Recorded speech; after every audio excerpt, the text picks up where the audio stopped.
Llevas el teléfono, tienes que llamar a alguien para que... Mira, ¿me está mirando? ¿Eh? Hola, Oh, oh. Sanda Higo.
Comen esto, Freddy,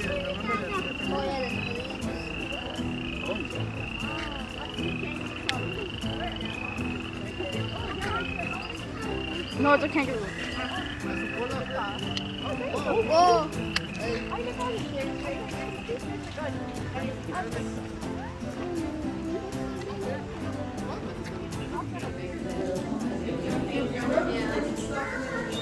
I thought they were too small.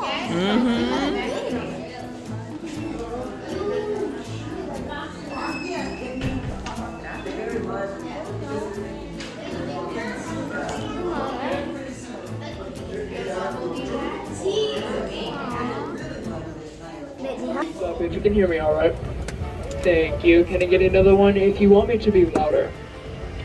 Or if you want to be more quiet? Alright, looks like we're good to go then. My name is James and I'll be guiding you through the next 25-minute tour. And we are going to talk about the colors of the animals out here and how they help them survive and thrive out in the wild. But a few safety things first. If everyone can jiggle the doors on either side of you, make sure they're closed. They are latched, not locked, so please don't lean on them or play with the black knob at any time. If there is a medical emergency, there are yellow strips on each side of the roof. You guys can let me know. In the front car, no, you don't have those, but you can knock on the window behind me, but that is only in the case of a medical emergency.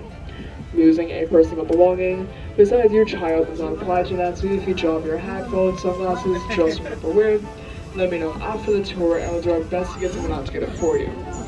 I do ask that everybody remains completely seated whenever the tram is moving. That includes the kids, but when you do make stops, you're more than welcome to stand up to get a better look. But that is all the safety I have for you. Over on the left side, we have some pretty cool animals. Some Cape buffaloes, some giraffes, some rhinos. We're not going to spend too much time here because we'll see this habitat again on the way back once we're a little closer. But those rhinos specifically are southern white rhinos. They average 5,000 pounds. The giraffe are called reticulated giraffe. They'll get up to 16 or 17 feet tall. Like I said, more on that later. For now, we're heading over to the right where we can see some birds, some ducks, some crows. Over to this next habitat, we have flamingos, which are a little bit more exciting.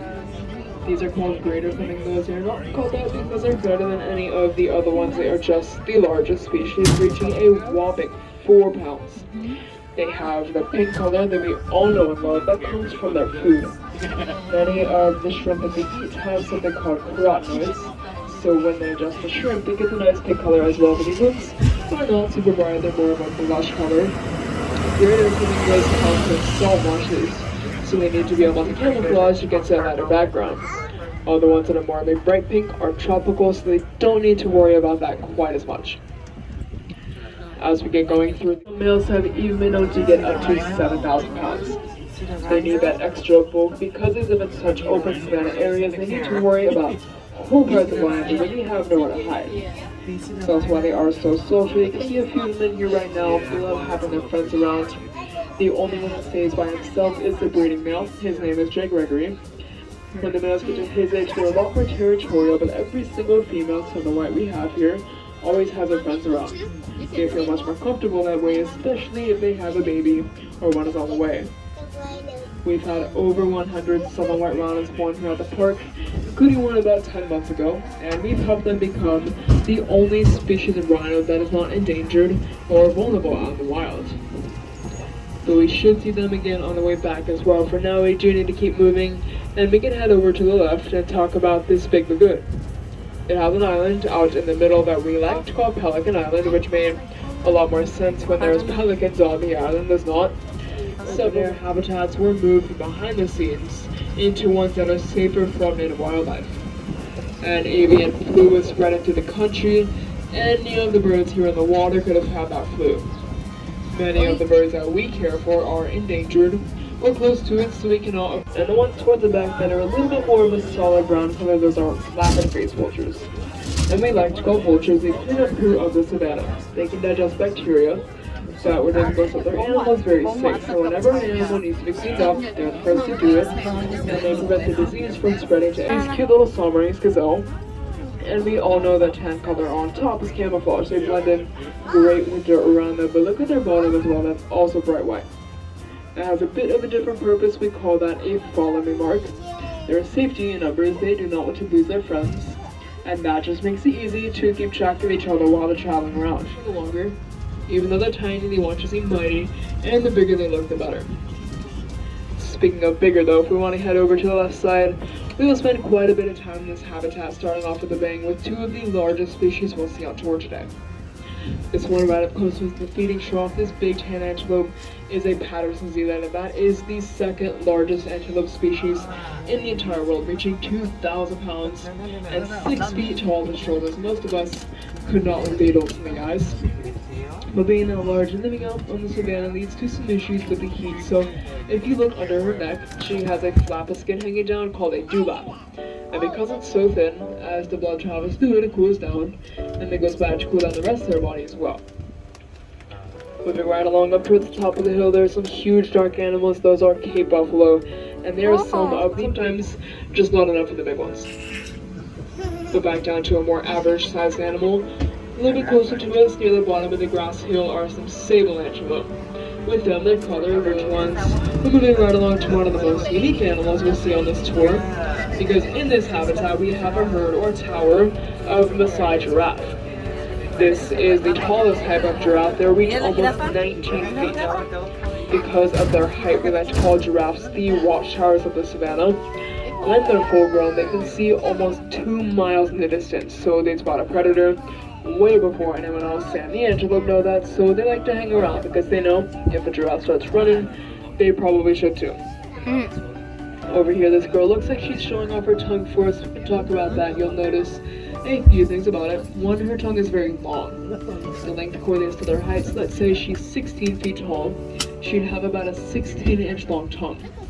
It is also prehensile, like an elephant's trunk, so they can reach it out, wrap it around a branch or leaf or hay, and then pull it right back in their mouth. And if you're paying extra close attention, you may have noticed her tongue is much darker than ours are. It's more of a bluish purple color. That's because they spend so much time sticking it on the sun, it could get some trying to blend it with the ground, so instead they have adapted to blending with trees. That pattern looks a lot like the leaves and the lighting that comes through them, but it leaves a bit of a problem that giraffes are orange and trees are not. Still though, works out alright because predators for the most part are colorblind. They really only see gray, so orange and green look exactly alike. And that combined with the pattern, blending it with the leaves, makes it quite difficult for them to be spotted by predators out in the forest.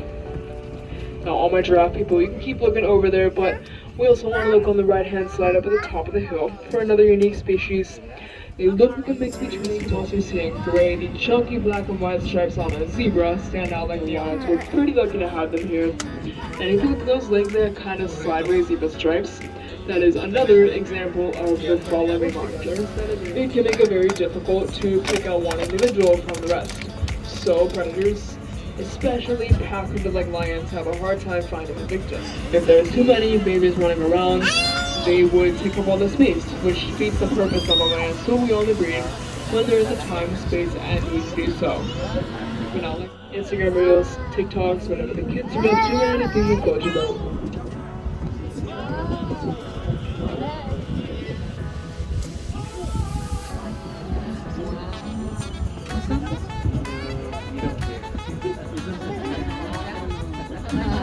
We talked about with the giraffe, orange and green go really well together according to Western Burrowing Owl. They're very cute.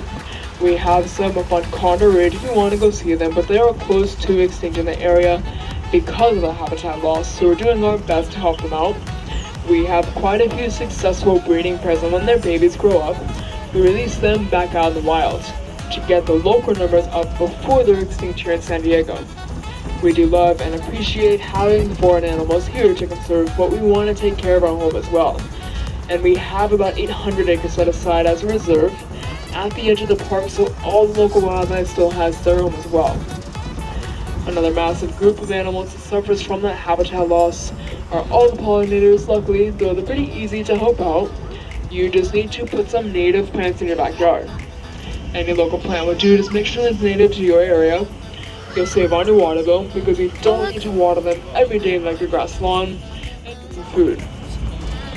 But now that we have talked about the smaller local species, we can come back and talk about the bigger African ones.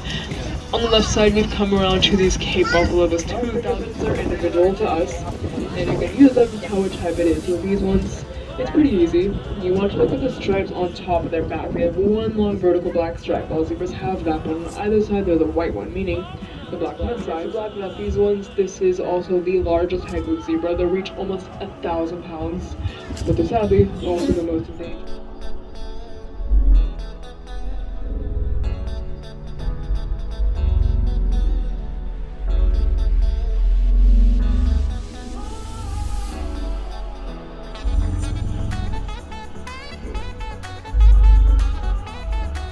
Benefit not that very magical in Rio, but we had all.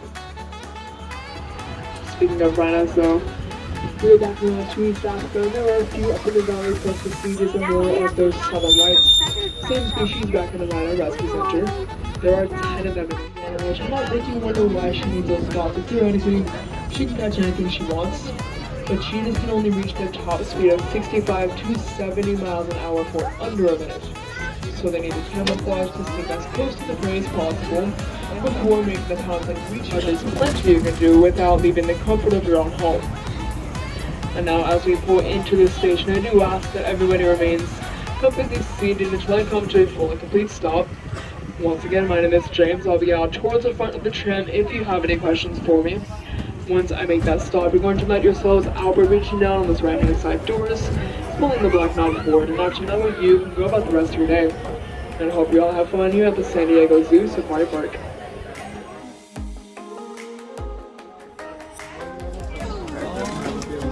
I'm gonna get to meet him.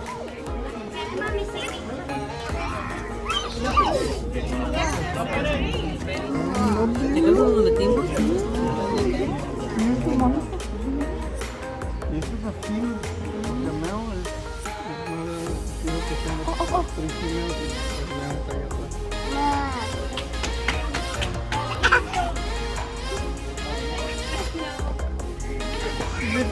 No manches,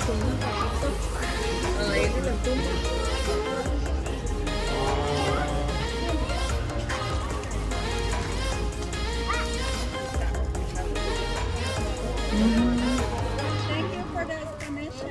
So I have more than that. Yeah, did you have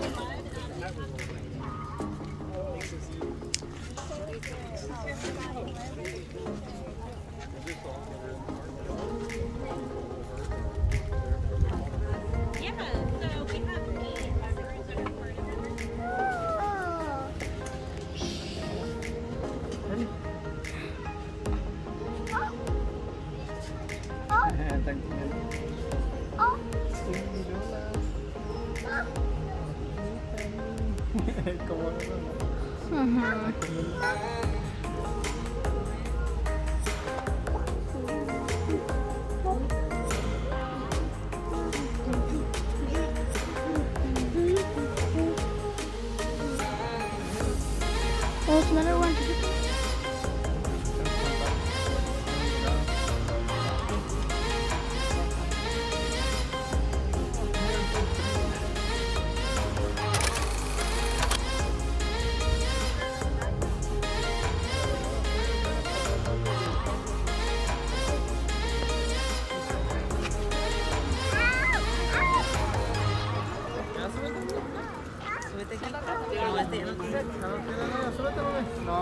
¿Quieres fresas?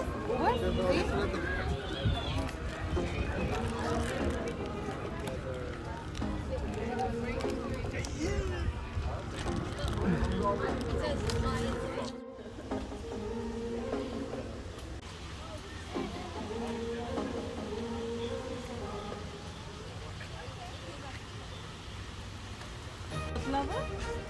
¿Poco hay salida?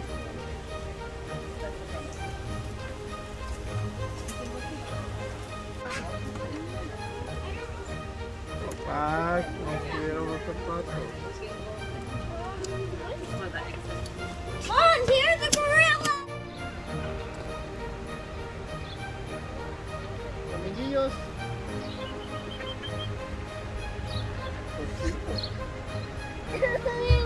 Yo.